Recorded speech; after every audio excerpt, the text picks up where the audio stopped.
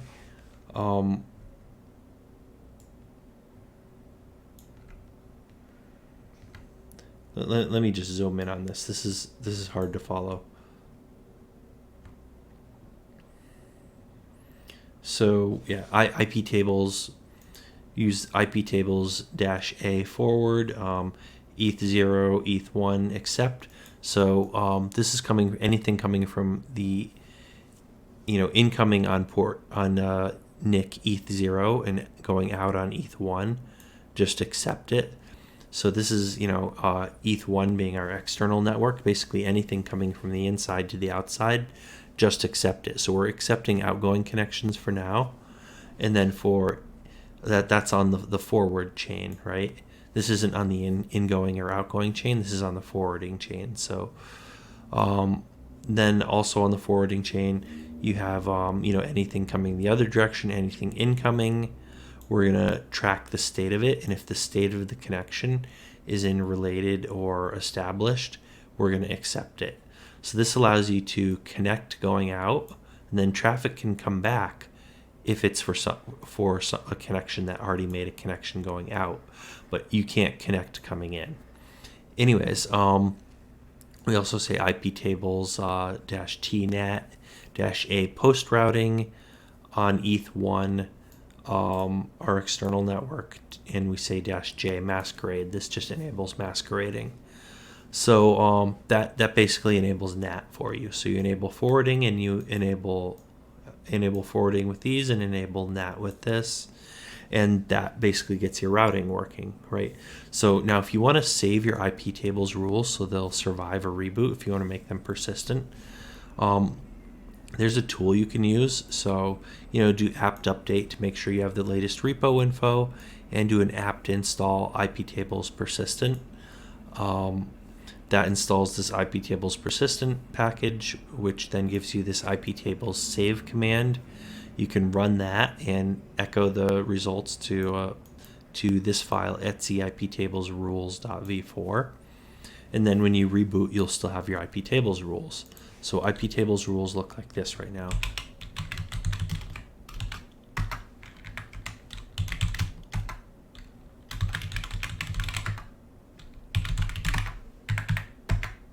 Yeah, so like this. So I don't have anything defined on this input chain or output chain yet, but on the forward chain, I have forwarding enabled right here. And yeah, that's basically it. This was saved. This thing has been rebooted a few times. Now, one thing I found, I went to set up static IP addresses, and I found under NetPlan that there was a file called 50cloud.init.yaml, and this had a message in it saying, hey, this is generated automatically by the cloud. I'm not really that familiar with the cloud package for Ubuntu, and I did not realize that this image even came with that. I didn't want to work with it. It says this is generated automatically by that. Disable it if you don't want it to be overwritten. So this file gets overwritten, so there's no point in trying to put my configs in there. So it gives you a message that says to disable this, edit this this file right here. This is a 99 disabled network config.cfg, and just add this setting, network config disabled. Check the link in the description if you want to copy and paste these commands and file names and paths and everything. But essentially what I did was I edited this file. I think this didn't even exist, so I created the file and added this line to it to disable that, so it won't overwrite the net plan configuration. Then I removed the network plan configuration completely, and I added a fresh net plan configuration. So I went to etc netplan and called it 00 custom config.yaml. Now that's where this file was. This file was under etc netplan. That's where all the netplan configs go. And essentially I created a file called network version 2. So I created a section called network, set version to version 2, the renderer to network D, and then you define Ethernets. So I have ETH1 and ETH0. ETH1 is using DHCP. ETH0 is not using DHCP, so it's static. And you specify the IP address here and the mask here, and that's it really. I should actually show you this file.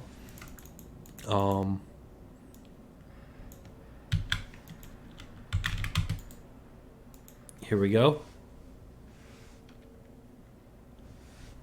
And yeah, that's not good. Anyways, fortunately that doesn't do anything.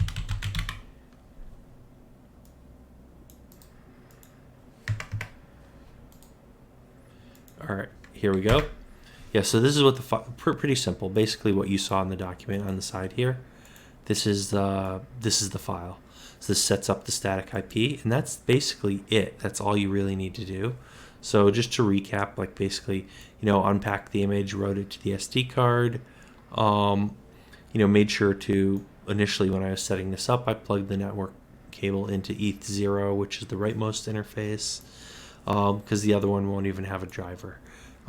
Came up with DHCP initially before I gave it a static IP address. That's how I connected. So basically, install the driver, install NetTools, become root, enable kernel forwarding, enable IP tables forwarding and masquerading, save IP tables rules, remove some extra things, remove and disable some things you don't need, and then just set up your static IP. And that's all I really had to do to get this up and running. So you can see, interestingly, it only shows both of these. All right, so we have Broadcom and Realtek. And let's see here. I might have been wrong. I might have been confusing these devices. Maybe LSPCI didn't show them. Anyways, yeah, these are the devices. Yeah, just basically showing the same thing.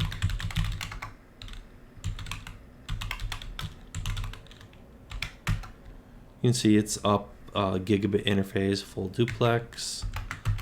Same for both of these. And that's what else might we want to look at? I think that's everything to cover. That was the setup. That's everything we did to get this up and running. Now if you look over here, now at the bottom of this document, I just put I embedded this video. So this guy actually, Jeff Geerling, he I learned about this DF robot card from him watching one of his videos. I discovered this card and decided to purchase this card that he reviewed, and I'm doing my own video on it and using it for my own purposes. So yeah, I'm probably going to leave his video embedded here. You might want to check his channel out. I'm also I'm making my own video. Well, you would be watching my video now. So this video you're watching, you may be watching this on my page, or you may be watching this directly on YouTube. But one way or another, I'm going to be embedding my video onto this page, just as his video is. I'm probably going to leave his video here, but I'm going to also embed my video on the page somewhere also. And I'm going to also add a lot of pictures of I'm going to probably have like a picture gallery or something of my router setup. It's a little bit messy now. I'm thinking of maybe buying like a case for it or something. I'm not sure what I'm going to do to kind of neaten it up in my server closet. But yeah, I have some nice pictures that I'm going to update onto this page also.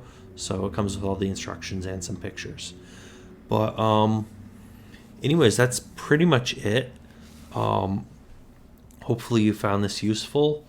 Hopefully you enjoyed watching this. You might want to go back and check my other other video where I had my older Raspberry Pi, or Raspberry Pi 1, which I used a USB. I think I already mentioned this one, but I used a USB NIC, and I actually just decommissioned that one. But I have another video on that you might want to go back and check out if you're curious. Also, I'm going to have more interesting videos coming up. I mean, we're doing servers, coding, electronics, 3D printing, single board computers, robots, all kinds of interesting stuff you're not going to want to miss out on. So you're going to want to hit that subscribe button, and you're probably going to want to hit the bell icon too. Otherwise, YouTube probably won't even notify you when we come out with new videos. You're going to want to be notified. You're going to want to know so you don't miss out on that new content. So hit the subscribe button, hit the bell icon, you might want to give us a thumbs up, but more importantly, leave a comment down below, because we want to know what you think. If you know something I don't know, let me know. Any comments, questions, criticisms, whatever you want to say, just leave a comment right down below. And that's pretty much it for today. So as always, thanks for watching, and we'll see you next time.